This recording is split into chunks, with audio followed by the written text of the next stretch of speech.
இது போலலாம் ரோஸ் பிளான்ட்டில் பூக்கள் பூக்கணும், அடுக்கு பூக்கலான்னா நீங்கள் எப்போவுமே ரோஜா செடிக்கு கொஞ்சம் கொஞ்சம் நான் சொல்லியிருக்கிறேன், வாழைப்பழம் தோல் வெங்காயம் தோல் சொல்லியிருக்கேன். அதே போல் மண்புழு எருவு போடுங்க. எப்படின்னா 15 days ஒன்ஸு ஒரு பிடி அளவுக்கு போடலாம். நிறைய மொட்டு வரும், மொட்டு கூட பெருசாகும். மண்புழு எருவு சேர்க்கும்போது பெரிய பூக்கள் பூக்கும், அடுக்கு பூக்கலாம். அதே சமயத்தில் மண்புழு எருவே சேர்க்காமல் கொஞ்சம் கொஞ்சமாக நம்ம வீட்டு எருவும் போடலாம். அதாவது வெங்காயம் தோல் இது போல் காய்கறி வேஸ்ட்டெல்லாம் நீங்கள் கொஞ்சமாக பள்ளம் தோண்டி சாயலுக்குள்ளே வச்சிடலாம். அதிகமாக வைக்கக்கூடாது, கொஞ்சம் போல் வைக்கணும். அதாவது வெஜிடபிள் வேஸ்ட் கொஞ்சமாக பள்ளம் தோண்டி சாயலுக்குள்ளே வச்சுட்டு தண்ணி ஊற்றிக்கிட்டே வரணும்.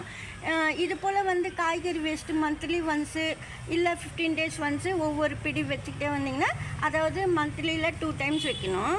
1 monthக்குள்ளே 2 வாட்டி வச்சா நீங்கள் நல்லாயிருக்கும் காய்கறி வேஸ்ட்டு. அப்போ பிளான்ட்டு நல்லா வளரும்.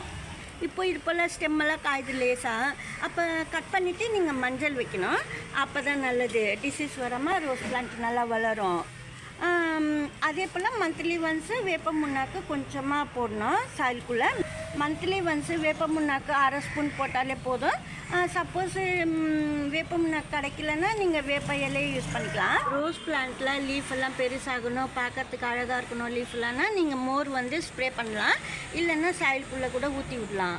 அப்பப்போ நான் ஏற்கனவே சொல்லியிருக்கிறேன், கோதுமை மாவு தண்ணி ஊற்றணும்னு சொல்லிட்டு. கோதுமை மாவு தண்ணியிலே கொஞ்சமாக நாட்டு சர்க்கரை கூட கலந்து ஸ்ப்ரே பண்ணலாம். அந்த தண்ணி கூட ஸ்ப்ரே பண்ணால் சூப்பராக பிரான்ச்சஸ் வரும், லீஃப்லாம் கூட பெருசாகும்.